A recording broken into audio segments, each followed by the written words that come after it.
Rachel Zegler has reportedly moved to New York City to avoid the public spotlight following the Snow White disaster. Fans spotted Rachel traveling on a local New York train, and to be honest, nobody could believe how quickly her situation had fallen apart. Rachel is officially avoiding the media. Due to low attendance, Snow White lost almost half of its initial showings by the fourth weekend, and many theaters pulled it early to make space for more popular films. Social media was flooded with images of empty cinemas. We must continue discussing Disney's Snow White remake because the box office saw a 66% decline in the second weekend of release, meaning the movie could end up costing Disney millions of dollars.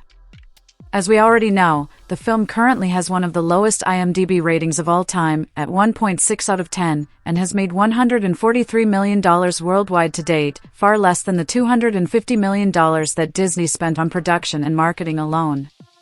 It becomes much more shameful. Before realizing she had the entire theater to herself, a fan shared a TikTok video demonstrating that she was the only person seeing Snow White. By mid-November 2025, Snow White had been removed from 1,200 theaters. On opening weekend, the movie's theater count decreased from about 3,750 to barely 2,540. This is not a slight decline, rather, it is a total collapse. Forbes and other box office trackers verified that Snow White screenings were being cancelled at record speed because no one was purchasing tickets. Reports indicated that some screenings sold as few as 3 tickets overall, with daily averages dropping to about $53 by late April. This made it impossible for theater owners to justify keeping it on the schedule when newer hits like Captain America, Brave New World and Minecraft the movie were drawing actual crowds. To put this into perspective, while Rachel's Snow White was performing to empty seats, Minecraft fans were literally bringing live chickens into theaters to celebrate. It wasn't just America either. In China, footage of IMAX screenings of Snow White that were completely empty surfaced, and as a responsible reporter, I went to see for myself yesterday. Even though Disney was heavily promoting the movie in China, there were only 5 people in the entire IMAX theater, including myself and my friend. There was even a poster in the elevator of my apartment complex, and Rachel Zegler embarrassed herself even more when she herself showed up at one of these nearly empty theaters for the TikTok of her sitting alone to go viral. At this point, it's evident that Rachel Zegler's Hollywood career is in grave danger. Due to her political remarks during the Snow White press tour, insiders claim that big studios have already begun to re-evaluate her for upcoming projects, making her a high-risk celebrity that most businesses don't want to deal with. Rachel's emotional outbursts didn't help either. Going on to lighter news, Disney's Snow White isn't just a bad movie, it's now officially being called the biggest flop in Hollywood history. Controlling behavior during filming and constant political remarks may have contributed to the company's decision to completely shelve future woke remakes. However, the financial damage to Disney is even greater than you might imagine. Disney's live-action Snow White remake is regarded as one of the worst failures in Hollywood history.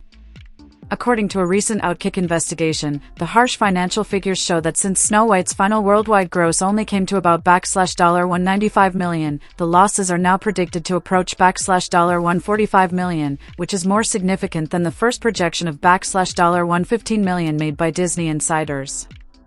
It may finally be the reason why Disney's whole strategy of promoting woke live-action remakes is failing. In response to a recent interview question about Disney being too woke, CEO Bob Iger awkwardly admitted that he no longer really knows what woke actually means and asserted that the company is just trying to have a positive impact on the world.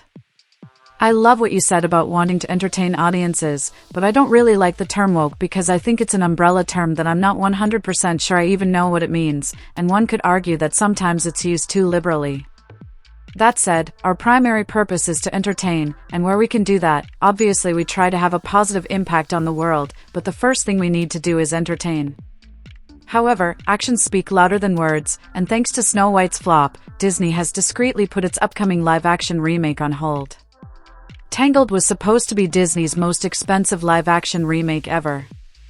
According to insiders, the budget for Tangled was expected to surpass even that of Snow White, but after the film's disastrous box office performance and constant public outcry, Disney decided to immediately halt Tangled's development, and Rachel Zegler's involvement didn't help. Sources claim that even before Snow White collapsed, Disney executives were already beginning to worry about Rachel's public image, and major production studios began to re-evaluate Rachel's future projects completely. The Snow White disaster isn't just about one actress or a bad film anymore, it's about the collapse of an entire billion-dollar strategy that Disney was betting their future on, and the worst part is that there is still more fallout coming, and Rachel Zegler's reputation is right in the middle of it all. Rachel Zegler's Snow White incident not only destroyed her professional opportunities but also caused a rift with her co-stars. Rachel is allegedly in full meltdown mode after being viciously trolled online for her political remarks and the woke Snow White failure. Rumors suggest that she may even be going to therapy right now to deal with the criticism, while her co-stars are also pulling away. The Snow White villain queen, Gal Gadot, recently addressed the matter without specifically mentioning Rachel. Gal claimed that the Snow White project failed due to a lack of teamwork behind the scenes and that Disney executives pressured her to defend the Disney agenda and the film's message. Gal refused, knowing that her career was on the line. Insiders also disclosed that Disney allegedly asked Gal Gadot to publicly defend Rachel and help repair the movie's image, but Gal declined. It's clear that Gal, along with many others involved, is upset that Rachel's political remarks destroyed the entire project and damaged everyone's reputation. And it gets worse. According to behind-the-scenes sources, Rachel's domineering demeanor was evident even throughout filming, so it wasn't simply a fan hypothesis. Rachel attempted to control decisions, particularly when it came to how Snow White should be portrayed. She publicly stated during a press tour that all of Andrew's scenes could be changed. Now that you've previously informed me that your version of Snow White is different and more of a 2022 version, what did you mean by that? Rachel replied, I mean, the original cartoon came out in 1937, and obviously, there is a lot of focus on her love story with a guy who literally stalks her. We didn't do that this time, which is extremely disrespectful to her co-star Andrew Burnap, who had worked hard for his part. Rachel even called the Snow White prince a stalker in interviews, completely mocking the timeless love story that made the original film beloved for generations. Rachel Snow White was intended to be a strong, independent lady who had neither a prince nor a romance, a radical departure from the original fairy tale.